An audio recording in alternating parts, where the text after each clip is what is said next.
Kirk Hilliard. And this is Rusty Bird. It is officially the Harry Lee and Two Larrys show. Man, this is no longer Kirk and Bird. We got the men here today. So welcome to the Harry Lee and the Two Larrys. We just here to just guide y'all through this maze of Class 5 football. So welcome to the show, Kirk Hilliard. Harry, Larry, and Larry. We're fortunate to be on your show today. So we got Harry Lee. Y'all all know Harry Lee. He's the athletic director at Highland Springs High School. They are the football Class 5 state champion. They won the basketball championship last year. And then we've got Larry Rubama. He is a sports writer and columnist for the Virginia Pilot and Daily Press. He covered this game and he knows a lot about the whole 757 and the whole state. And then we've got 804 Larry with us today. Larry Legend knows sports, but he really knows 804. And I love his energy. He's repping it. So I'm going to have to come strong for the 757 today. All right. My nieces, my brother, my nephew's going to be a star quarterback there over the next 4 years. So I got to even things out. But welcome to the show, guys. Appreciate it. We back. Larry, hey, Larry Legend, I'm surprised you're not a Highland Springs. Who's playing Marshall? Lansdowne? Lansdowne's playing Marshall. Lansdowne is right now. All right. Yeah. So, they're playing right now. So, Rusty, MC tonight. I was just watching our last one, and you're like, set the guy up for a question. And then you're like, and then I just totally bombed your question and asked another question. So I'm going to be better tonight. But please subscribe to us, the Kirk and Bird Show. You older folks that say you're technically challenged, pull out your phone, pull up YouTube, just search Kirk and Bird, hit subscribe. You're done. Let me just say this. We have been blessed because we've had great guests over the last 2 or 3 months covering football. Our numbers have really jumped. But what I want to know is, can the 804 help us get an even larger boost? So after this show, I got 2 804 legends up here. Can we get a 200 subscription rate coming out of the 804? I know y'all gonna watch this, but now all you got to do is click the little thing. Let's see if 804 represents. Now 757, y'all can go ahead on and click it too. I'm not gonna not give y'all credit, but let's see what the 804 got. And look, I will tell you, Larry Legend, Coach Troy brought it. He brought it prior to the season. I got you. I got you. They brought that heat with all those views. So let's see these subscriptions. But let's go ahead on and get into the game. So we had, for Class 5 down at Old Dominion on Saturday, we had Maury, who had been in the state championship, I think, 3 out of the last 4 years. And they took on Highland Springs, a perennial power in Class 5, but they didn't make it last year. And I know this was, because I was at the Stonebridge game that they lost, so I knew they were on a mission this year. Let's talk about the game. Now look, Highland Springs, Phoebus, Dinwiddie, and Freedom Woodbridge were considered the class of the state, and they just happen to all be in different divisions. But let's talk about this game, and then we'll talk about who's the best team this year, we think, overall, and then we'll talk about future Class 5. Let's start with you, Harry Lee. You're not only the athletic director, but you were a star player there, and you know this program intimately. What were your thoughts on the state championship game? The mission all year had been to finish. And I think Saturday really embodied that, to be honest.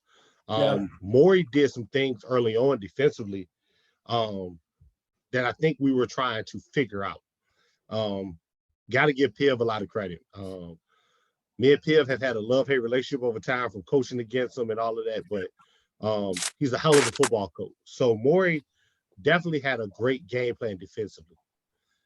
The crazy part is Maury's first drive, their first 2 plays were first downs. And then the quarterback went to RPO, but it was weird because he had his back turned to his read. So when he made the RPO read, he had to spin around and throw the ball. And our nickel, Lance Nelson, number 9, was just sitting there. Got it, stuck his arm out, made the catch, took it back for a pick 6.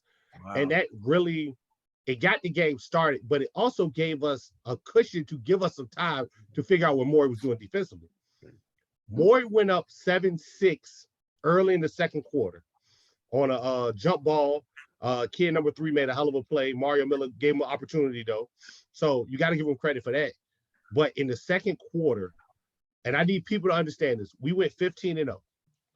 If you look at our second quarters against teams this year, they are like legit firestorms. We scored 14 points in the last 12 seconds against Colonial Forge in the second quarter. Scored 2 touchdowns against Stonebridge in the second quarter. Like the second quarter is normally when Christian, our quarterback, has seen your defense enough times to dictate and know what you're about to do. And the same thing with Coach Johnson. He's seen your defense enough times now where he got a feel for what you're going to do. And on the first drive of the second quarter, we went to the quarterback option game. Put an extra man in the blocking scheme. Christian breaks off a big run. Then we come back, we go bootleg, and we come back with the running back throwback because nobody's covering the running back for Maury. And next thing you know, we're in the red zone.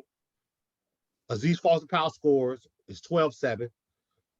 Maury goes 3 and out. Their first 3 and out of the game, by the way. Maury had not went 3 and out yet, other than the interceptions they had thrown, but they hadn't went 3 and out. They come right back and go 3 and out. And we come right back there and we score another touchdown to go up 18-7. If Takai finds a way to run this interception back with 30 seconds left, you talk about 21 points in like a matter of 4 minutes. Yeah. And I think once we went up 18-7 at halftime, I think Maury started to try to search for what could work because they came out the first drive.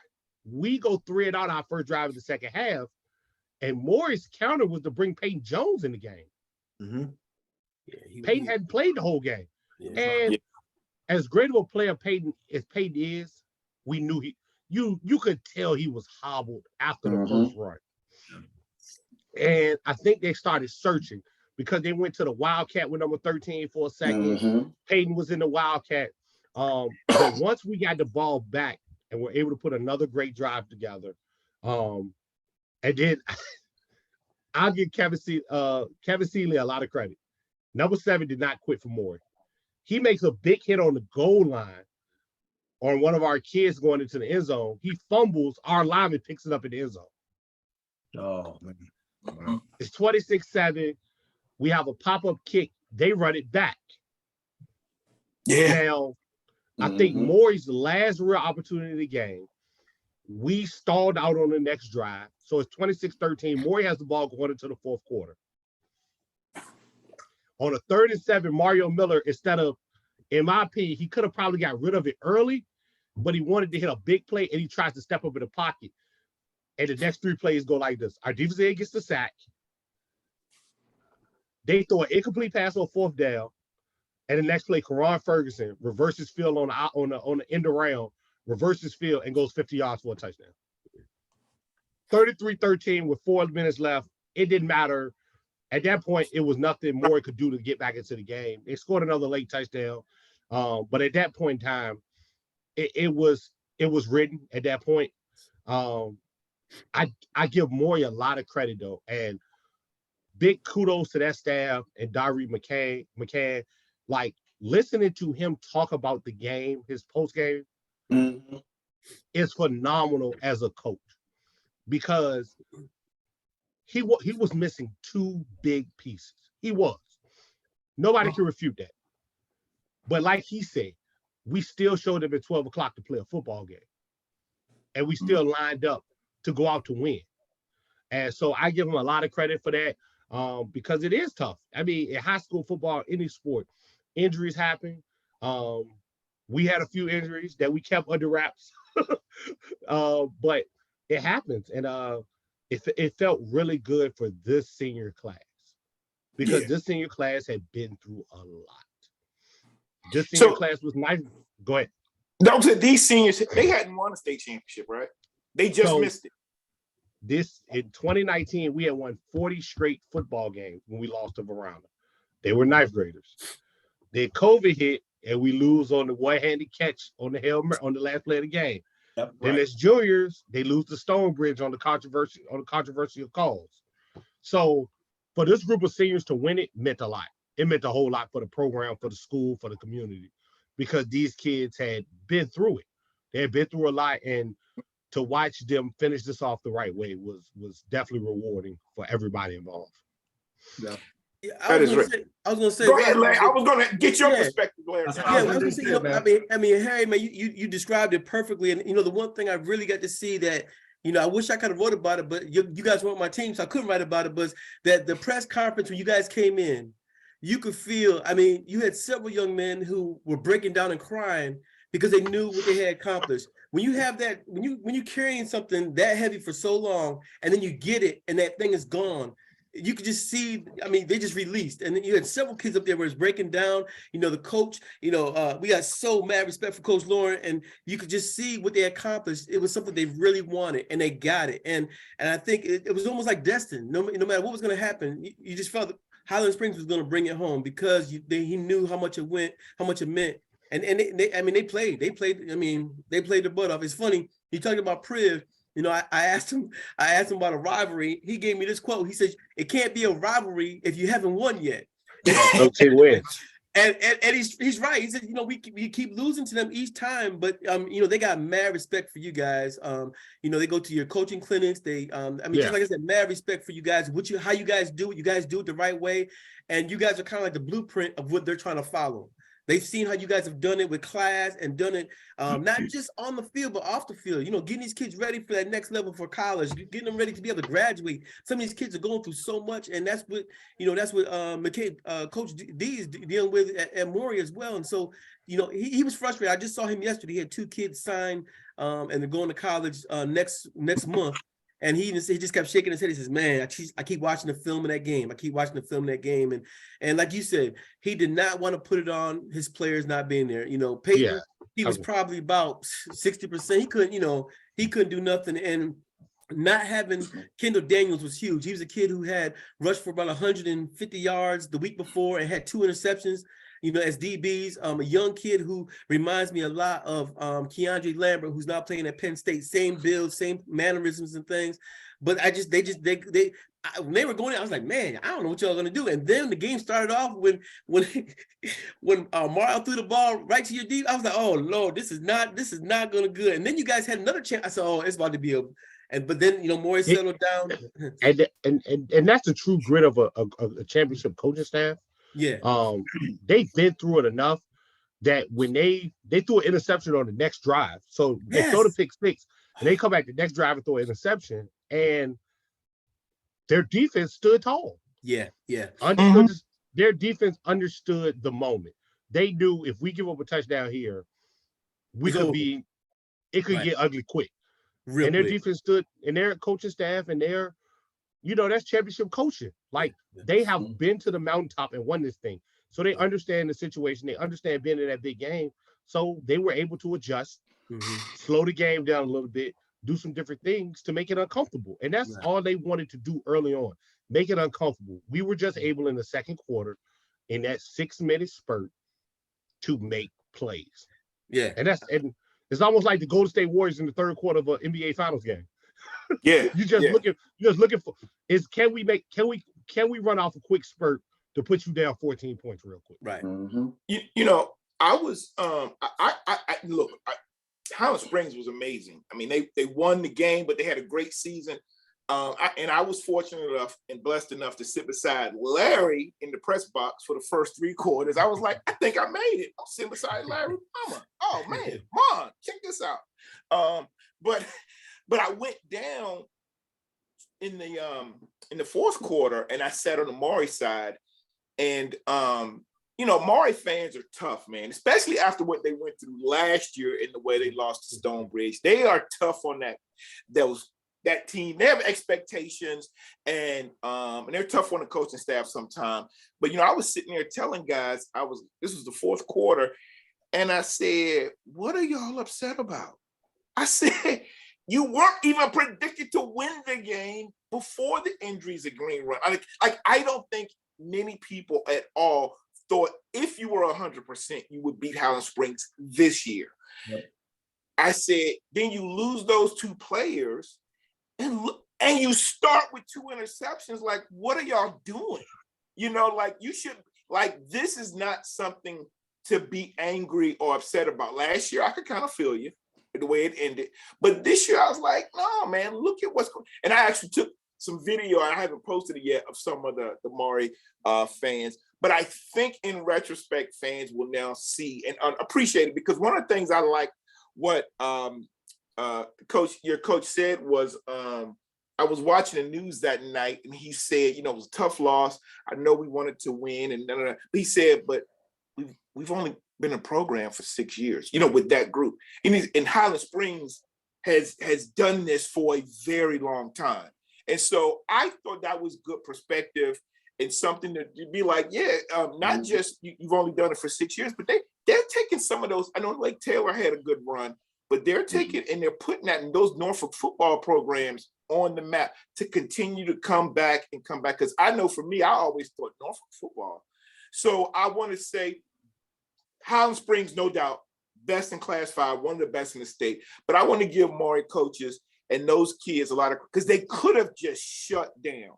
I've seen teams just throw in the towel, and they didn't. Maury has 2 losses this year. New Bern, who's North Carolina state champion, and Highland Springs. Exactly. And you put it in all the perspective you want to put it in. They have 2 losses. Yeah. But at least in 5, there was some competitiveness because everything else was a blowout, basically. So okay. So for the people who got mad at me because I said Dinwiddie was going to win by 100 points. They put 65 up. But even still, though, when we looked at it on paper, everybody said it going into the season. The best classification, the best region was 4B. If you were looking at regional, the best region was 4B. And then the best classification was 5.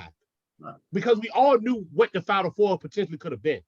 And then the 2 teams who had a real outside chance, what we looked at on paper was Mountain View and Stonebridge's region, and everybody was putting a lot of stock into Kempsville. Yeah. So in Class 5, you knew if we got this Final Four, we were going to have the best state semifinal championship round that there was going to be in the state. And that's what we ended up having. Like, if you look at the classifications and look at the games in the state semifinals and state championship, Class 5 was by far the most competitive. And that's no knock to we went 15-0 this year. We're going to finish nationally ranked, top 60, all of those things. But we had the hardest road once we got the state to beat Stonebridge, who's the back-to-back state champion, and then to beat Maury, who has won a state championship and was at their second straight title game. Second straight, yep. Second straight. 34 years and had won the regional title 5 years in a row. Yeah. And let's not forget, the reason Maury didn't play in the state championship game all 5 years because they lost us twice. Right. So Class 5 was what it was. It was, everybody thought this was potentially going to be the best classification. I think it panned out to be. Like, I think Class 5 lived up to what it was supposed to be. And I'm definitely appreciative that we were a part of it. Even more appreciative that we won it. But it was great theater, man, and it just playing at ODU. ODU has an amazing stadium. Yeah, they do. Very It nice. is great. They built it in 1 winter. They built it real quick. So They just gotta let people stick around, that's all. Yeah. I mean, they put us out. Wait, I'm gonna go to you, Rubama, in a second. But Larry Legend, tell me your thoughts on the game. You were there, and we started talking after the game. You were there with my frat brother Chris Anderson, who's another Spider alumni, and he used to coach. He coached you, didn't he? Chris Anderson was my PE teacher at high school. There you go. You know what? Wow, I didn't know that. He shot me a text that I didn't see right away. He was like, man, I love Harry Lee. He said he was a baller. He's smart. He's a great guy. And he said, I coached him. He said it was such a pleasure. And then that's my dog. Man. That's my dog. Love Chris. Yeah, Coach that's Anderson, baby. If you know But Chris, we Larry, have an what were episode. your thoughts? I'll just go to Larry. We have an episode with Chris Anderson, and we talk a lot about HBCUs if you want to check that out. But yeah, Larry, I watched that whole episode. Yeah, I know you loved it, Larry Legend, with the 804 taking it to. Hold on. I got to put this out there because I want our people to be aware we're going to do this. We are going to do a special episode on Deion Sanders' move from the HBCU Jackson State to Colorado, and I'm looking for a panel. If anybody here is interested and would like to give some honest feedback, let me know, because I'm gonna get a solid group that know what they're talking about. But yeah, I'm in for if that. Okay, most definitely. Kirk, we might not even let you join this one. No, I'm just playing. All right, go ahead, Larry Legend. I mean, them guys did what they were supposed to do, man. I told y'all before what the mission was. I warned everybody down in 7-5 what was gonna happen. You know, they tried to clown us, about, the last second loss to the Stonebridge. And then, last year we need to worry about Stonebridge and everything like that. But the job got done, and that's all that mattered. And, we back on top. But, no doubt. But as far as the game was concerned, man, those guys was running the ball. I don't know why they didn't keep doing what they was doing. They was getting a first down every time they touched the ball when they was running the ball. So I don't know why they kind of went away from that. That just didn't make any sense to me.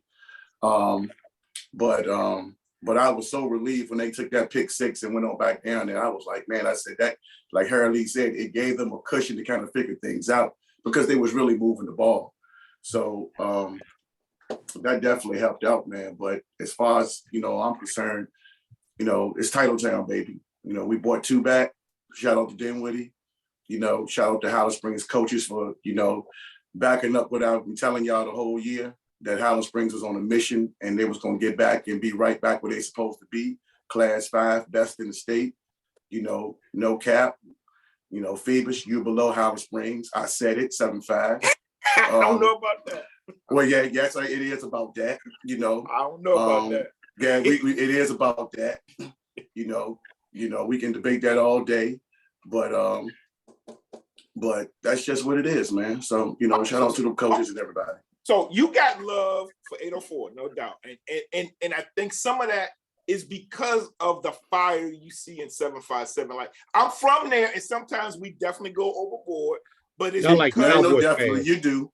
Okay, but that's not you personally, but the 757. Not you personally. But 757 like Cowboy fans. Right. Yeah. Right. Oh no, exactly. And I hate Cowboy fans. Because my Cowboy fan friend. You just be realistic. Y'all suck this year. Maybe not always, but this no. But see, this is the thing I can tell people. I'm a Cowboy fan, but you would never know it because I don't do what they do. I'm a realist about mine. So you would never hear me walking around to my 5 rings and all that stuff. I be going off. So for me, I don't believe in that. But 7-5, what I try to get them to understand is things change. The New England Patriots, you go back in the day was always Redskins, Dallas, Giants, the traditional team, Pittsburgh, they were winning. Yeah. They want to talk about these reclassifications. It's over. Hold. Allen Iverson ain't walking through that door. Let me get what I got to say. This is your show, but let me get what I got to say. Ronald Curry ain't walking through that door. Bobby Blizzard ain't walking through that door. Y'all have to understand it is over. Things change. I just muted him. It's our show. We can. Jordan Bass walked through that door. But I'm just trying to tell y'all, we as 804, we've always respected 7-5. When y'all was dominant and winning, we've always respected that. But coaching changed. Things change. These kids playing with each other, and you just have to respect the fact that don't just try to always demean what we do. Because as long as Phoebus winning, nobody is saying anything about what Phoebus does. We respect that program. We do. But just give people they do when they win. You only can play what's in front of you. That's it. Larry, you would never hit the totally same different. schedule. Give You us, would never can see you none give of that. us an education on 757 sports? I mean, I don't even get into all that talk. I mean, my thing is prove it on the field. So if you prove it on the field, all that talking don't do nothing. I mean, you know, I heard how many years was it that Oscar Smith got to the finals and didn't win? You gotta win. You know what I'm saying? So I mean, here's my thing. I mean, like I said, you know, Maury is gonna be a team as long as DeRee doesn't go to college football. He gonna have that program right every year. Absolutely. And now that Highland Springs is out, he you know, yeah, he got the other teams there, but he has much respect for Highland Springs and what they do. And it's funny because people are talking about, oh man, they moving to 6. I said, well, that's it for Oscar Smith and Western Branch. I mean, they might as well, it's gonna be a wrap in the same region. Oh, Lord have mercy. And Thomas Dale and Manchester. So exactly. I'm talking about from 757. But I mean, you know, because I heard one of the coaches say, oh yeah, we ready for next year. I'm thinking, do y'all know that Highland Springs is moving up? They don't know. Here's my thing. You have a lot of fans down here who are ignorant of the whole state. They just know what they see. They don't know what else is good out there. They don't know. They don't do their research. They don't do their research. They just talk. That's the thing is, if you look at what I say on Facebook, especially in the Hampton Roads football one, Larry sees it. Like when people say stuff, and I'm from there, I just spit facts. I will go back, do the research, like I'm working on another master's or something, and I'm going to go and I find all these Northern Virginia teams that won this, and I'll break it down, and I'm like, I'll never hear back from them. Anthony Jones, I love you, dude. AJ, but I have to. You just a visitor. You didn't grow up there. You got this little bitty Oscar Smith pride, but I know. And look, nobody loves 757 more than me. But we got ballers up here. They got ballers at 804, and they got ballers out in Roanoke and Lynchburg too. Exactly. We are. You know, I'm from the DC area, so I know with the, you know, Northern Virginia, you know, so I know. And in Richmond, man, come on, them kids, boy, they hungry too. They want. But see, like, but this is the thing. The thing that what was Richmond was we used to always look at like, man, those guys are winning. It was always Hampton. They was winning. You know what I'm saying? And we were just like, but it came down to our coaching.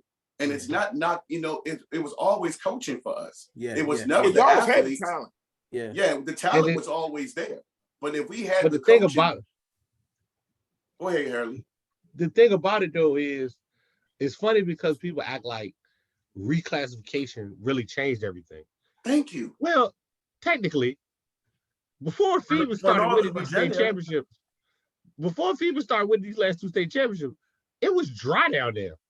Maury got one, but it was dry. Yeah. Like, shout out to Lake Taylor. Like, people don't give those schools enough credit. Like, Lake Taylor kept the ship going when nobody else was winning. Right. Like, when we first started reclassification, he got 30 people on his team. And exactly. 1 defense and 2 offenses. Like, he kept the ship, he kept the 757 ship moving. Yeah. Now, when people start talking about 804 football, Highland Springs for the 757, very simple. 0. 757 has 0 wins against Lauren Johnson. Is it 10-0, right? 10-0? 11 now. 11-0. They can't stand it. That's why I said shout out to Dwight Vick. So what I did is, because, and I've said this on the show before, I was like, and this is what I was saying to AJ. I was like, look, I personally haven't been a big fan of calling it 757 because I grew up and I don't even, and I'm PD, but I'm even more focused on Hampton. I'm like, we had great pride. Like, I'm like, okay, y'all, we can start talking about 757. But for me, I've had great pride in just the city of Hampton. And I lived in Newport News too. I was born in Newport News, but I was breaking it down to Anthony. And I said, look, bro, I said, you're talking about all this. I said, but in reality, when you talk 757, that side of the water in the last 50 years, I think only has 7 state champions. 7. And that's Oscar Smith's 4. I think Lake Taylor's 2, and then maybe like Ocean Lake Taylor 3. Lake Taylor got 3. Make sure you Lake Taylor got 3. Yeah, don't just tell Hank. It's less than 10. It's less than 10. Lansdowne got 1. I mean, yeah. But it was like, and I'm like, but if the city of Hampton alone now has 29, that's 3 high schools. 3. Right. So my question to y'all is this, and this is a real conversation. If if we are so 757 and the 757 is rooting for one another and all of this, what is wrong with football in 757 though? Like, hold on. Here's the flow. Things change. All right. It was a football rich area, for the longest time, and things change. One of the things that you can look at is the class of 2024, the top 30 prospects in the state. Hey, I want to say 19, 20 are Richmond, West, and up. So, and it's getting very, very heavy up here. And that's just just a shift. It's just a shift. And there were some good programs up here in the 70s and 80s. You had Fort Hunt, you had TC, you had Falls Church and Annandale, West Pope, Potomac. Patrick Henry. I saw Highland Springs play in the 80, 81, and 82. Highland Springs always been good. So, there's a lot of good programs. It's just that, things, So, it's a freak of nature how many great players came through there. Well, I would say this, a couple of things, and William Beverly touched on this about our area. And I'm going to go why, because on my own, again, I'm a nerd looking at all this stuff. Over the last 8 to 10 years, I just look at the all-state players. Right. And I was not seeing very many Peninsula District players making all regional, all state, period. I mean, when my high school team, I played with, just my 10th grade year, I think we had 4 guys make all state. And then Hampton High had 4 or 5. But I've looked, and Larry, you maybe know a little bit. I know you would know more than me, but the Peninsula District outside of Phoebus has not produced the number of athletes. We had Jeremiah O from Bethel, but we haven't had the same caliber of athlete coming out. And a part of what I think has happened is this, and William talked about it. First of all, we are landlocked. That's the peninsula is not growing. They're building a few new houses here and there, but to be honest, if I lived there now, I would probably live in Chesapeake. Just being honest. But Chesapeake's Virginia in size. It's in size. But it's not growing. The population is shrinking. And William made a good point. When they shut down Fort Monroe, that was a whole nother base of kids of athletes that were coming into the city. And that's the thing that they don't want to talk about. Because if you take away the military, you look at a lot of your great players. A lot of the great players were not raised in 757. They came from the military. And I can name a few. So that's why I'm you can't sit up here and say that these players are homegrown. They played in the 757, but they moved there because of the military. Lakeisha Fred, Tony Rutten and all, they came from other states. So you can't sit up here and try to claim somebody that's not really yours. I think there's more that grew up. Let's hear from I'm not saying that they're not, but see, that gets omitted. So we want to talk about facts. So let's really get down to it. Okay, we're gonna always give you your due, but also know that we know what's I just want to say on, one other thing. Then I'm gonna let Larry get it after this. That's fine. Another failure of our group of people that grew up down there is when we say 757, we're talking about the Peninsula District and the other side of the water, south side. But we need to do a better job. Let me tell you why. Because if I did live on a peninsula, I probably would live in York County. We got to give props to the Burke, Bruton, York, Tab. I'm not even when they think about great teams, I forget about Terry County was a beast. Exactly. Poquoson has won a state championship. When I was in high school, Poquoson had the worst football program. It was the biggest joke. But we gotta, as a group, we gotta be more encompassing of the Graftons and all these schools I don't even know. So that's another failure on some of our part. And that's the peninsula side. That's the peninsula side. But Larry, I'm gonna let you talk to this because you are the expert. Go ahead, Harry. Harry's gonna say something. What you gonna say, Harry? So this is my point. So you named all these schools. Let's say Grafton has a great sophomore football player. Where's that kid going the next year? Yeah, exactly. Exactly. Hey, Harry, you said right there. And that's the problem. That is. You have great players. Think about Warwick. Yeah. Think about Warwick. Their best player was not at Warwick last year. So look, okay, and it's not just that. I talked about this. I touched on that too, Harry. And Larry, didn't we talk about this? Harry Lee touched it right there. Look And, at and this is the thing, and it started, in all honesty, it started when, in my recent history, it started with the Bishop Sullivan thing. Yep. When everybody started, when they started to go to Bishop Sullivan, and all those kids started to leave the public schools to go play at Bishop Sullivan, because Bishop Sullivan was playing a national schedule. Yeah. Look, real quick, I don't know. I just want to ask you, where was Bishop Sullivan? Larry, where was it? Where was it physically located? It was Virginia Beach, but where in Virginia Beach? Right there by not too far from Lansdale High School, probably about It's right by Lansdale. Yeah, I've seen it over there. They should have built a public school or a Catholic school near Lake Taylor or Norview to make it more centrally located for kids' community. They have them. They used to be Norfolk Catholic. It used to be Norfolk Catholic, but they changed the name. Yeah. It's just Norfolk Catholic never did much in football. They never did much in football. So no, and then you have to consider here the job that Highland Springs and Varina, those programs are doing. You have to fight away Benedictine, St. Chris, and Trinity. But if you take away those three schools, where do you think those kids are going? Yeah. Well, that's and the LCA. So let me say one other thing, because I've been a part of this. I think another big factor, one that I talked about, was losing, like, the good teams. Like, you see the margin of victory now. I was looking, you see more 50 and 60-point wins. So you've got Phoebus on one end of the spectrum, and you got Denby on the other, who can barely field the team. All right. But what I've noticed is, and Harry, you and I might be a part of this, is the biggest thing now is the travel youth football.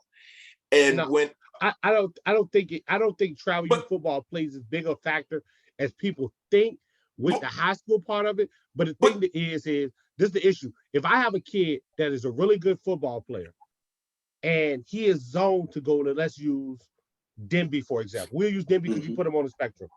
If he's a really good football player, and I know that it's probably not going to be a good situation for him to continue to produce and grow, then he's going to Phoebus. But that's what I'm saying, though. What I'm saying is this: you're putting all, because before we had the travel teams, the kids played on different, Northampton, Fox Hill, they played for the youth Phoebus, like they were all spread out. You played for your neighborhood, okay? You played for your neighborhood and y'all played together. But once we went to travel, days are long gone. Right. Once I know. I'm just saying. But once we went to travel, and you got these elite teams, and those elite teams, the smart coaches in high school have relationships with those coaches on those elite travel teams, and I can guarantee they are funneling them to those schools, because you're right. I wouldn't send my kid to Denby, and if I just wouldn't. I'd find a way to get them to feed. But the other part about this is there's the other part about it. We can't really use elite travel youth football because I donated to a 6U football team going to Florida, and I'm still trying to figure out why did a bunch of 6U-year-olds go to Florida to play football. I'm still trying to figure that out. But what you are saying is valid. This is what I've noticed from the 757, and I'm just going to use during the Highland Springs run. When Green Run this year had the best offense potentially in the state.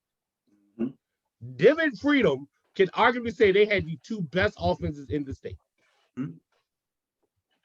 Green Run's quarterback was at Mitchell last year. Yep. Go to last year too. Maury played for a state title last year.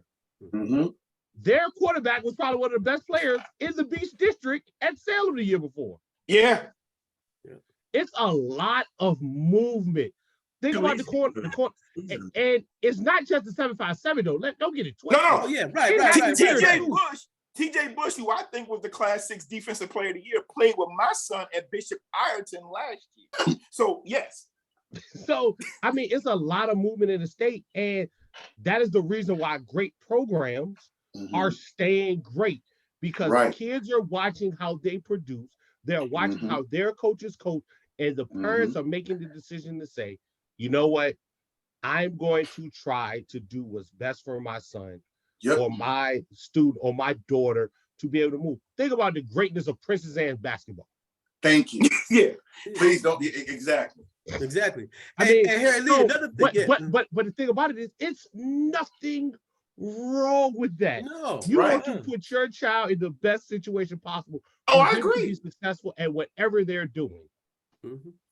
And you said it too, Harry Lee. The one thing they said was so key is not only that, they're looking, when kids commit and sign, the parents are looking, oh man, that school had 5 kids, that another school had none. Oh, I think I'm gonna go. I mean, you know. The way of the world. I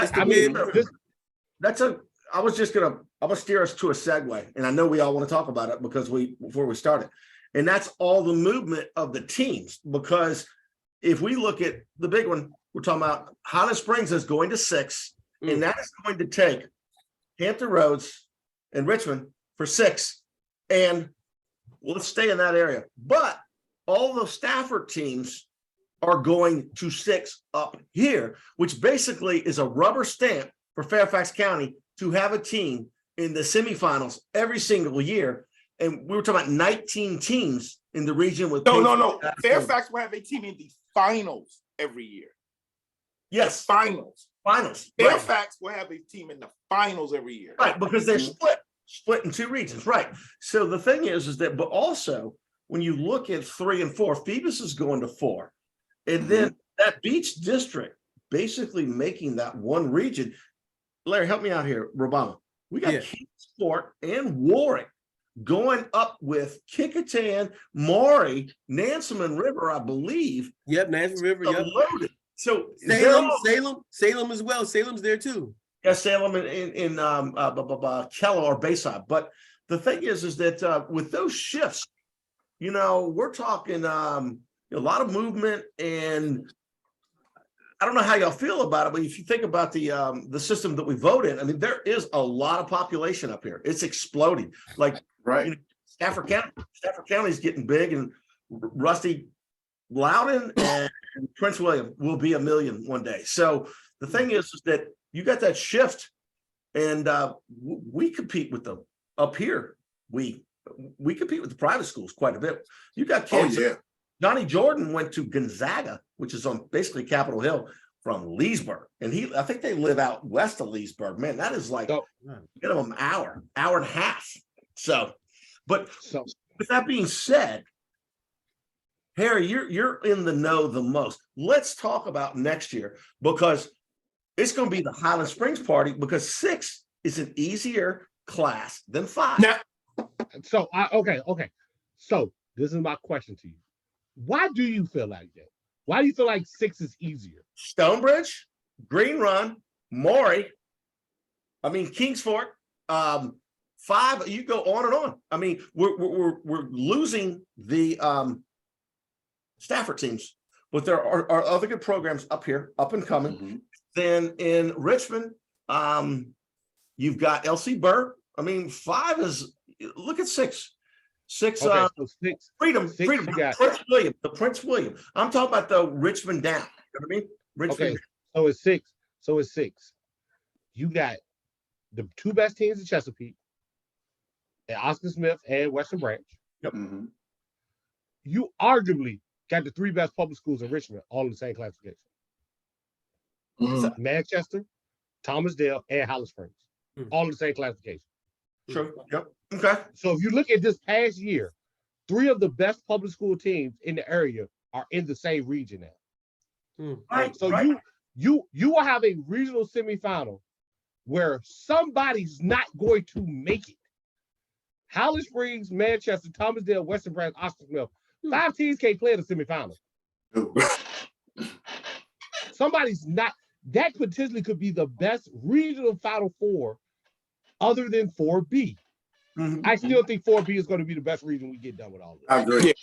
So I think the Dinwiddie, King George, Varana, Hanover, Patrick Henry, all of those schools in 4B, that is nuts. Like 4B is going to be a gauntlet every year as long as that's together.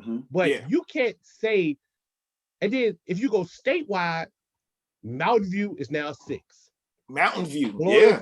Colonial Forge had some of the best wins in the state this year. They're a 6. Battlefield is a 6. Yep. Patriot is a 6. Matt's upon it. Freedom Woodbridge is the second highest scoring team in high school history in the country right now. Yep. They're the defending champs. They're a 6. And they're bringing half of that team back. Yeah. So, Kirk, I think you're right in prior years. And I mean, let's say this, 6 wasn't as strong, but that's because 4 and 5 were so strong. But when, like Harry Lee said, for next year, with all those teams that are matriculating up, I think 6 is going to be right there, bro. It's going to be tough. You may get the first time in Virginia history where all 6 state champions from the year before play each other in 3 semifinal games. Riverheads is going to 2. Graham. So Riverheads and Graham can play next year in the semifinals. Dinwiddie and Stevens can play in the semifinals. Highland Springs and Freedom can play in the semifinals. And so that's why we need to go back to rotating. We talked about this a little bit off air. Right now, it's just stuck. A plays B and C plays D, and those teams go to the final. I think it doesn't make any sense because they can say it's about travel, but it shouldn't be, because with travel, like the Fairfax team and Prince William drove down to ODU to play the state championship. Like at some point, you got to travel. Like, I like that. We used to do it. We used to rotate. Harry Lee, can you tell us a little bit about that? So we used to rotate in the old classification. I believe there's going to be enough. I believe there's going to be enough support to potentially to look at rotating again. And I think it just makes fresher matchups. I just think you get an opportunity to make fresher matchups. And in some situations, it allows for the 2 best teams in that classification to actually play each other for a title. Because everybody would love to go to Liberty next year to watch Phoenix play Dinwiddie. Or what about you played at Richmond? What's the capacity? So I will tell you this: there would never be a state championship game at Richmond. Never. Oh, really? Because that's a beautiful stadium, but it is small. They don't want us on the campus, man. No. Oh, that's that part of town they don't want certain people in, right? No, so I'm not going to say that. What I'm going to say is this: it took a lot for the University of Richmond to get that stadium built on campus with the community surrounding it. The University of Richmond had just literally limits to a few events outside of Richmond athletics that they do. So it's not a situation where it's like they don't want us there or anything like that. It's just that they had to make sacrifices to get that stadium on campus. And the other thing is, Kirk, I'll tell you this: like ODU wasn't as populated this year, but I would say there were times when we were at, UVA was way too big, but Hampton University was too small. If it's a big game, if it's a big matchup, it's tight up in there. When I say that, it's because when you got 2 games, 5 and 6, and they're really good teams, people ain't leaving after the first game. And so I think they should do them all on 2 days. Well, that's what I was saying on one of my things. I think they should pick one site. I think they should rotate the site. Did you see what I said on Facebook, Harry Lee? Where I said, why don't we do football like basketball and have all 6 games over 3 days? No, so you can do it in 2 days. Have a 12 o'clock, a 4 o'clock, and an 8 o'clock. Yeah, you're Saturday right. and Sunday. That's right. Yep. That's not good. That's not good for the newspapers, though. That's too late. That 8 o'clock game start. but this is the thing. This is the thing it does. This is the thing it does, in my opinion. All honesty. It gets all eyes on everybody at one place. I can't see Phoebus and Highland Springs. And it gives college coaches one-stop shop to the best 12 teams in the state of Virginia play football. And the things that can do for a kid's opportunity to go to college is amazing. What about William and Mary? What about, I'm sorry, I always try to get it in there where I don't. William and Mary's got 12,700. Is that big enough? Yeah, absolutely. Because of the tourism, that's a college for recruiting, and it's very close. You don't have to go all the way into Hampton Roads. And They've played it there. They've played there before. have they? Because that would be a good site. And there's They played plenty of there hotels. when I know, they had, I know they play basketball there too. but they Yeah. did when they were at Hampton University. The other site, I think William and Mary was a site for some of the other classes. A couple of years, it was a few years ago now. Right. I wouldn't mind going to Liberty. Liberty is beautiful. Liberty's beautiful. Kind of Yeah, jealous. yeah. I'm jealous of 3 or 4. It's a beautiful drive too. So Harry Lee, bro, I am so feeling you because I love. Look, I've been doing this for 20 years. I love just go out, bro. I would go to VCU and just walk and sit there and watch all the games. I get to see all the state champions. I would never get to see food. There's plenty of food. the 1 and 2. You know, like that's something I hope we can do in the state of Virginia. I even mentioned it to my commissioner or the president of my referee association at Cardinal. And he said that's something that they've talked about, but we'll see. I would love that. Love to watch it. Would be amazing to have 3 games each day. Oh my God. Or maybe one on Friday night, you know, or play one on Friday night. 3 and 2 Saturday and Sunday too. You know, 3 on Saturday too. So let's do this. Let's steer this. We're at about 51 and a half minutes. I got an idea. Let's talk about recruiting because there's a lot of stuff going on right now. Highland Springs kid that ODU wide receiver just went over to Virginia Tech. That's Ollie Jennings, and I heard he's also be a Hokie, baby. about that. So at the end, let's go around. So you football folks, let's make predictions for 6, 5, 4, 3, maybe 2 and 1 for football. But with recruiting, I wanted to bring up. There's a lot of stuff going on. I heard a big rumor today about a 7.57 kid that was jumping on his commitment, and it wasn't true. But there is a lot of stuff going on. And y'all talked about Princess Anne, Tony Grimes, 5-star recruit, getting out of North Carolina. He's in Blacksburg right now, by the way. Wow. UVA has gotten a kid from Northwestern, a Stanford. And they got the quarterback from Monmouth. Yep. And then Baylor had a quarterback that's coming to Virginia Tech. And then there's also he can play. He can play. And you could tell us a little bit about Jeremiah Coney from Hermitage that was going to App State. Now he's going to Virginia Tech. So there's a lot of jockeying going on.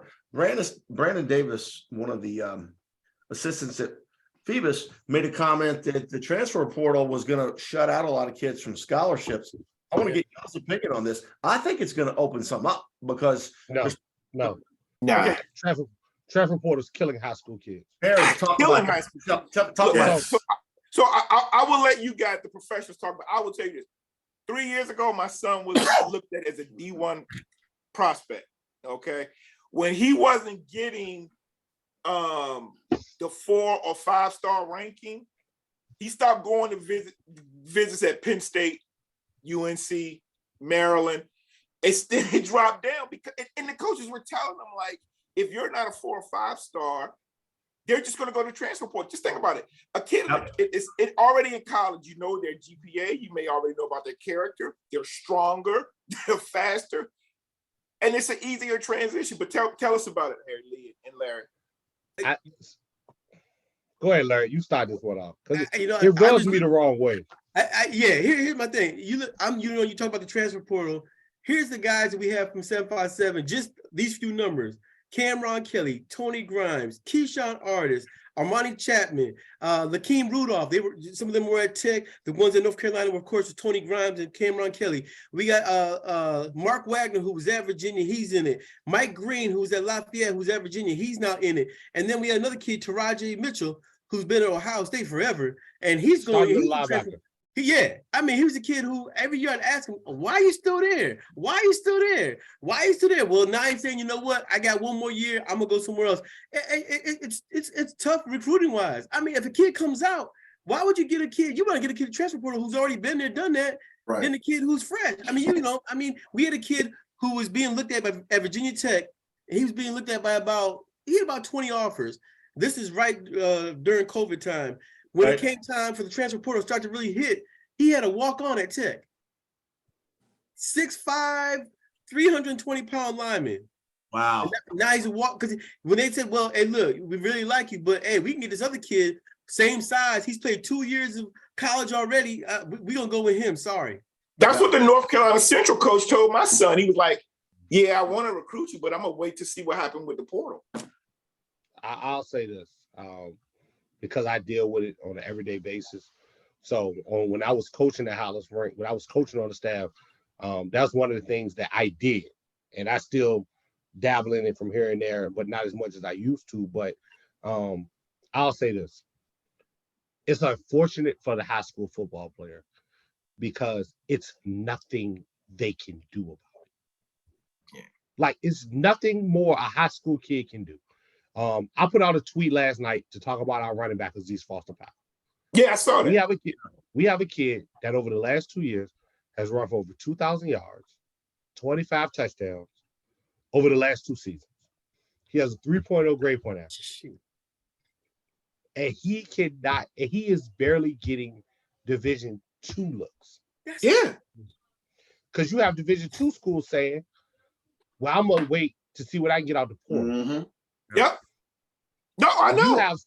You have schools that won't recruit a kid because they're scared that if I offer this kid, then the kid I have on my roster may go in the portal.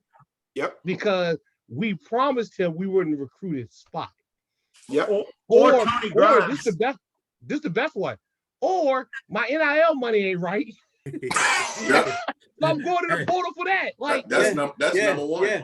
That's good. If you're a high school, but like Tony Grimes, you get a 5-star recruit who's got experience in a Power 5 conference and he's got 3 years left. So those last 2 or 3 scholarships at Virginia Tech, all of a sudden it goes down to 2 or 1. But there's a couple guys that I want to in Larry Legend. Well, hold on, let me just say something. Well, Kirk, Grimes would not consider. He may be being nice, go to Tech with UVA. I wouldn't go. Why not? He needs to go. Why not? Stop. Why wouldn't you go to Tech with UVA right now? Because I don't know what they're going to turn into, and there's no talent otherwise coming in. Why wouldn't he go from there to the SEC or Big Ten? Wait a minute. So let's think about this. Stop. We've seen this before. And that's the thing we got to help our kids in the state of Virginia with. Okay. If Tony Grimes, we're going to use Tony Grimes because that's the kid we spoke of. Tony Grimes goes to Georgia and plays SEC football. And he's the starter.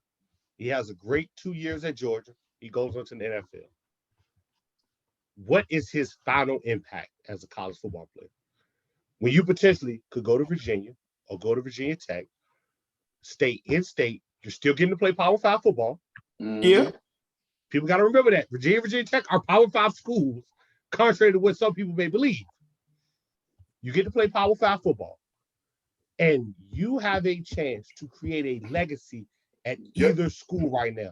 Because let's be honest, everything that's happened over the last 12 months at those 2 schools, on the field, off the field, everything. This next 3 or 4 years is going to write the history of the next 20 to 30 years for both of these programs. Yep. In which direction he goes on. And if you've ever met either head coach, they are 2 people that you would want to go play for. Britt Price, charisma, his commitment to his kids, Tony Elliott's ability to meet his kids wherever they are. Those are 2 coaches you would want to go play for. And you can play football at home. Like, we have to start telling our kids in the state of Virginia, it is okay to play football in the state of Virginia. Yep. I agree with you, but all I'm saying is if I'm taking a visit to UVA on a Saturday and I see 25,000 fans in a 60,000 foot field state, and then I go to a Penn State game the next week, it's hard. It's hard. You ever been to a Virginia Tech game at night? Yeah. Oh yeah. No, it's great. It's great. It's probably one of the top 5 experiences in college football. Yeah. Right. It's a And whole yes, lot different. the whiteout at Penn State is amazing. I have the utmost respect for that staff at Penn State for what they're doing, coming in the state of Virginia and recruiting our kids. They've been doing it, though. They've been doing it forever. I mean, doing it forever. I'm talking about all the way back to Bruce Branch and all of those guys. They've been doing it forever. DJ Dozier, man, 1981, 82. Yeah. Exactly. Yeah. The thing about it is, though, I have no issue with people. I have no issue with a kid going to Penn State. We got 2 kids at Oklahoma. Yeah. We got a kid at Clemson. We got Yeah. kids all over the country. But the one thing that we are telling our kids is if you want to stay home and play football, there is nothing wrong with that. Oh, I And don't let agree. Everything goes in don't let cycles. anybody. Everything goes in cycles. I mean, Alabama may be coming down. Clemson had a rough year. No. I said maybe. Alabama, I said maybe. no. First of all, let's rewind before you say that. Is Nick Saban still a coach at Alabama? Yes. Right. They will be fine. Is Understood. Dabo Swinney still a coach at Clemson? Yeah. Yeah. Dabo Swinney, love him to death. Clemson could have been 13-0 had he made a decision. Yeah. He stuck with a kid, and I give him the utmost respect for what he did for that kid. He stuck with that kid through thick and thin. The moment he had to make the change, you know what happened? That kid is in the portal. That's right. So That's right. at DJ. an hour, I want to try to see between the 5 of us if we can give some information through our networks of talking about the race. Signing day is next Wednesday. So Yes. Verina, Kevion Keys, all right, he was at Virginia Tech last weekend. Now here's funny. He committed to Carolina early, but Franklin was there from Penn State. Penn State's bye week was at Verina High School. Larry, I know you got an ear on that. What's going on there? You know anything that you could say? I will say this. Okay. I have a big announcement next week that's going to be on my podcast on Wednesday. Okay. With 4 local players that's going to make some decisions. That's all I can say. Interesting. Can I ask one question? Sure. Outside of Keys, are they uncommitted? Just yes or no. That's all, and I'll end it there. No. That's what I thought. Okay. Now, what about I wanted to talk about this kid, Cameron Robinson, who's Virginia's top-rated recruit that's opened things back up. And they say Florida State is in on him. Florida State's coming back around, guys. So He took an official to Florida State. yeah, Essex. He's from Essex. Yeah. Really good player. Y'all hear anything on that? I think they're gonna flip him. I think Florida State has a chance. I think Right. UVA has an opportunity to right the ship and hold on to his commitment. Yeah. I'm not a big fan of the situation with the kids flipping from UVA. Yeah. Because of the circumstances behind it. Yeah. It's pretty tough. It's tough. Yeah. But again, the kid is absolutely free to make his decision, and go to Florida State is nothing to write home about. I just wish the circumstances were different at Charlottesville right now. Yeah. It's a heck of a drive. I will say that. And then, you're not getting that hookup plane ticket, because I was in Tallahassee for some business, and some kid, we just started talking, and he said he was from like New Jersey, and I was like, how long does that take? So, unless your parents are wealthy or you got the hookup, it ain't free. Kurt, I'm sorry, but they have the hookup. They got No, Rusty, I know that. Depends. Yeah, but it depends upon the kid. Things are different now.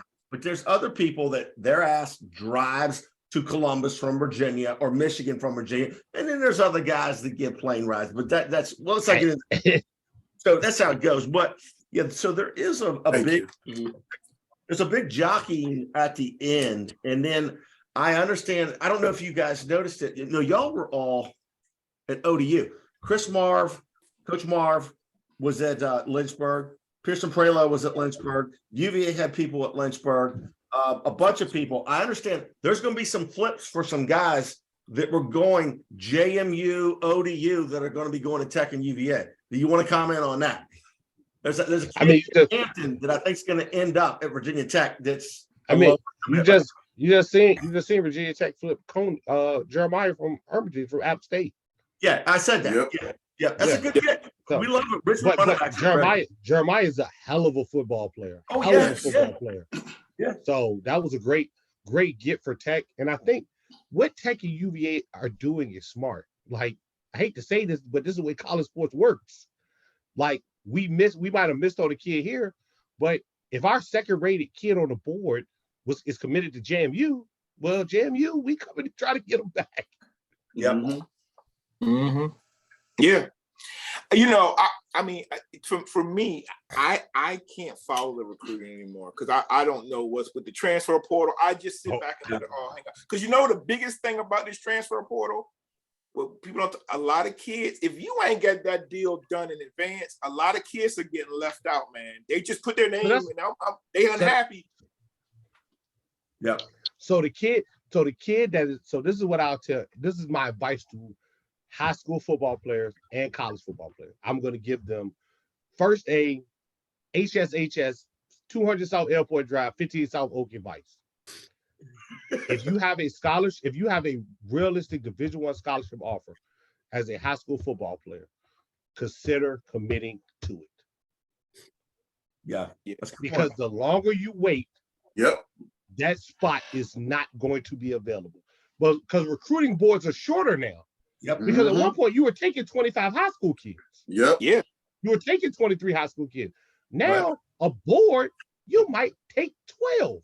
You might take 15 high school kids and leave 10 spots and leave 10 spots for transfer. So if you're a high school kid, Deion said 7. He only has 7 for high school. At Jackson State, that was realistic because he was trying to flip the roster. Right. Deion had a plan. Like, don't get it twisted. Prime had a plan. Prime was trying to flip the roster. He knew he could do it. So he started taking junior college kids and transfer kids. And he would take his 7 high school spots and go after the top 7 high school players he could. Yep. Travis Hunter. And that's how he was able to flip the roster and be dominant in the SWAC. Yeah. Yep. But for college kids, if you are not playing where you have productive film, do not go into the portal. Yeah. If you are a 4 or 5 star kid, if you are a 4 or 5 star kid out of high school, that situation does not apply to you because your rating and rankings will carry you through at least one time. But if you are a 3-star or not ranked kid and you're at a Division I school, be thankful that you have that scholarship. Right. Because Harry, keep it real. And then understand that if you're not producing at the school you are now, that's what I was going to say. And you go into the portal, kids got to understand this. If you're the 4th string wide receiver, and let's pick a random school, let's go NC State. You're the 4th string wide receiver at NC State, and you go into the transfer portal. You just became the 413th ranked wide receiver. Thank you for saying that. Harry, you are kicking out. So we're going to have to do this when we get up. We're going to have a whole episode of this. So we're going to cut it right there. But I'll say this, man.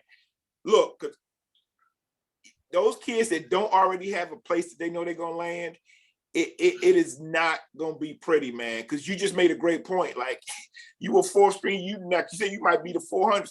And look, this is the other thing. You know, with the kids, 2023 is still going to be impacted by COVID in that extra year. Yep. A lot. You got kids. Extra year. Make sure that everybody understands that. Extra year eligibility. Is that what you're talking extra year eligibility. Yeah. You got the Georgia quarterback is the same age as Lamar Jackson. Stetson Bell is 25. Stetson Bell is 25. Winky was 27 for Florida State. He played baseball. Yeah. But Winky left and played baseball. Stetson Bennett been in college the whole time. Right. Can an 18-year-old compete with a 25-year-old? It's going to be tough, man. Hey, Harry Lee, I want to ask you about this. I think that ODU, JMU, Richmond, those schools, if you get an offer there and you're more stable with all these kids leaving, Armani Chapman, Keyshawn Artis, which are key recruits for Virginia Tech, it's a lack of continuity. But I would think for JMU and ODU and Richmond, this is an opportunity to say, hey, if you want to make some money playing football and get your degree, not at 2 or 3 different schools, that's not a bad option, especially for ODU. I would say JMU, ODU, and Liberty. That applies. Oh God, Liberty, yeah. But Freeze leaving there hurt a little bit. I don't think so. I think Freeze built it to the point. And don't get it twisted. They hit a home run. They hired Jamie Caldwell. Yeah. And you got to think about it. The last 2 years, we thought Jamie Caldwell was going to take a Power 5 job. Absolutely. So for Liberty to swing that and get Jamie Caldwell, Liberty's going to be fine. Yeah. I think for Liberty, ODU, and JMU, the transfer portal with the kids at state is going to be a big opportunity for them to get some great players. Mm-hmm.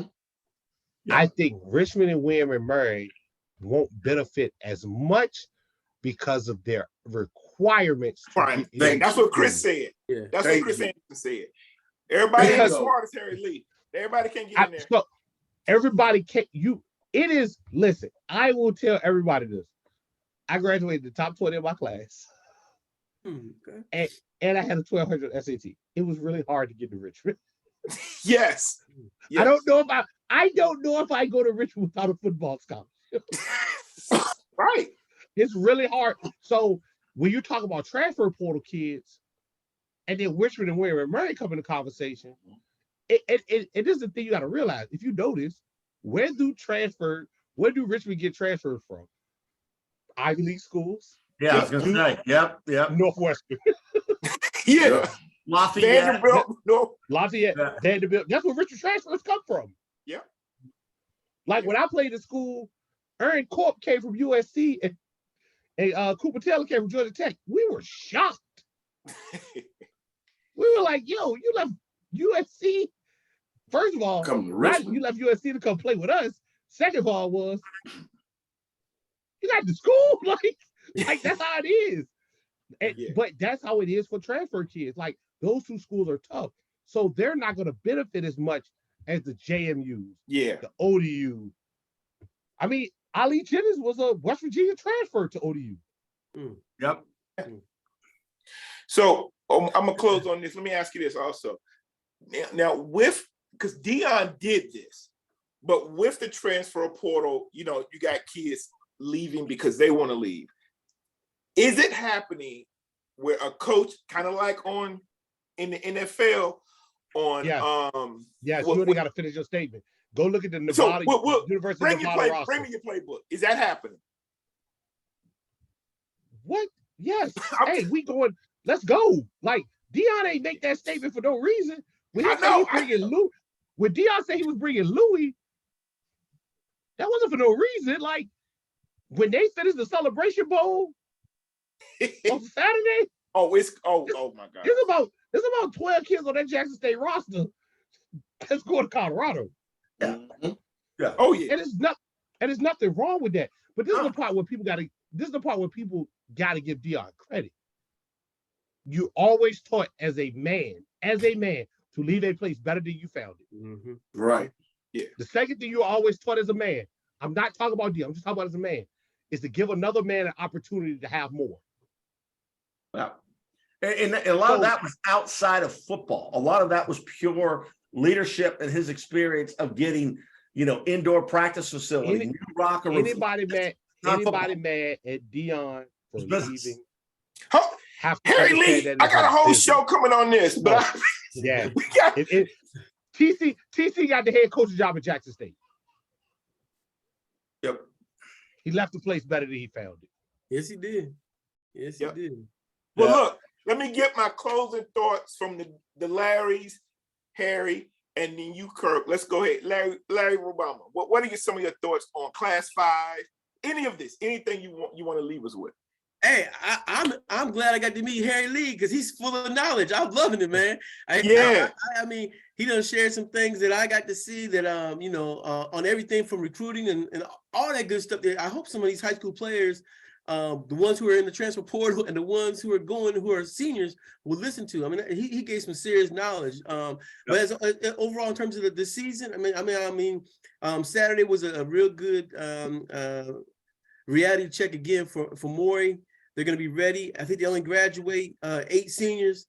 So they're going to be right back there again next year. And like I said, Doreen McKay, he's ready. When I talked to him yesterday, he says, we're going to be back in the lab real quick. It's just going to, it's going to build that hunger in him again and in that team, especially those juniors who lost. And we've had pictures of them all crying and upset. They're going to be ready for next year. And they're glad to see Highland Springs go to 6. They can be Oscar Smith and Western Branch's trouble now. There you go. All right. Larry Legend. I don't even know if I really got anything, man. But to be honest with you, Larry, if you ain't got nothing, you can always go to 804. 804. You can always do that. no need. No need, no need. We victory life, man. We took care of that. That's what it is. It's victory. So the victory was already won, man. We just had to wait for them to get the title down. That's all it was. All right. That's all it was. Hey, we're gonna have y'all back on also. All of y'all, because you know the other sport, we're gonna have to start talking about basketball in a week or two. We're gonna get all y'all back on. But no, that's why I asked Harry Lee, man, because he has so much knowledge in regards to a lot of stuff and stuff that he even educate me on. It's needed for a show like this, man, because you guys have a platform with a lot of people that really don't know what's going on. Yeah. And instead of us trying to type it in the Hampton Roads group, it's better here. That's what I was trying to tell Tiante. I said, no, man. I said, we got so much stuff that we cover that a lot of guys down there really don't know. They just kind of stuck there. So when you got somebody that's knowledgeable like Harry Lee, and he played, and he's the AD now, man, that's a resource you definitely want to have. Yeah. Okay. No doubt. Harry Lee. So I don't normally do this, and Larry, and you know this, I don't normally do this, but it felt good for the king to be back on his throne. Oh, absolutely. Yeah. It felt great program. It felt good. It felt good for this to be the last ride in Class 5 with this group of seniors, to watch Coach Johnson win a state title with his two sons. Like that was a fitting swan song for the run we've had in Class 5. During that time, we've won 5 state titles. We've played for 6. We've won 7 regional championships. And to watch that swan song end the way it did, for us to, put our feet up, sit back on the throne, to let people know that at the end of the day, Class 5 ran through Highland Springs. Yeah. And to get ready to go to 6 is new challenges. But, we're ready for it. We're excited for it. And I can't say this is goodbye Class 5, but I'll say this potentially see you later. Yeah. All right. Kirk Hilliard. I like Highland Springs to win 6. And Oscar Smith is going to be Stark Raven man. They got a lot of young players. And then whoever wins that region, I don't like those guys grouped together. I think it's going to face Freedom. So, and Freedom's got a lot coming back, but I'll take Highland Springs. I'm flipping on this one. I'm going to take Stonebridge. I was saying Green Run. I like Stonebridge because Maury, Kings Fork, and Warwick, those guys are all going to beat up on each other. Phoebus Dinwiddie, you know who I got to pick there. I like Phoebus. They got a lot coming back. And if you guys are worried about who they lost, just sit back. And then Brentsville District. All right. I'm picking you to win the state in 3 next year. They are so happy that Phoebus left. Yeah. I wouldn't be excited because Lake Taylor is in 3. Yep. Yeah. Your program. That's true. All right. So I'm gonna wrap this up by saying this. Like I am on board with the things that Larry Legend says about 804, 757, all that. And look, this is my mind. I grew up 757. I spent 4 years of college in the 804. And I got cousins that I spent every summer at their house in the 804. And I've been in 757 for the last 20, 30, almost 30 years. And it's just, and my brother played at Virginia Tech, where I met a lot of guys out from Lynchburg, Roanoke area. This whole state has ballers. And I'm glad that we've got areas that are proud of where they're from. I would like to see everybody get more educated because it is some good kids. People, it's funny, the guy, somebody said, Freedom. I didn't know they had ballers like that. They remind me of guys from Newport News. Yeah, well, yeah. but like we got that all around, man. And so I'm just looking forward to basketball season because we got some great stuff coming on, and I want us to be able to discuss it intelligently. But also, I still like that fire. Sometimes, it's good to have that blind love for where you're from. Sometimes you just end up being right, but a lot of times you're wrong. And so this is what it's all about, man. I think this has been a great episode. We normally try to keep these to under an hour, but I think if you stayed with I don't think anybody's going to turn this episode off. I don't think they can. It just got better and better and better. And so that's what we do as a program, as a podcast. Man, look, this has been a blessing to have quality men talk about these topics. And again, I'm gonna go back. I knew I made it when I looked over in the press box and I was sitting beside Larry Rubama. Larry Rubama. There we go. But look, thanks again, Harry Lee. I want to thank you, but I gotta thank Larry Legend for pointing out, the value you could add to our show. Larry Rubama, thanks again. Larry Legend. Now we rolling into you don't have to think, you don't have to do research. Basketball. This is gonna roll off your tongue. Yeah. And so these next couple of months, man, through March are gonna be so much fun. And we all gonna meet up at VCU in March. All right. When my Bethel Bruins take the Class 5 championship from Highland Springs to kick y'all on up to 6, and my Bruins are gonna be back. We gonna take the Class 5. You must say Come something. here, we're out.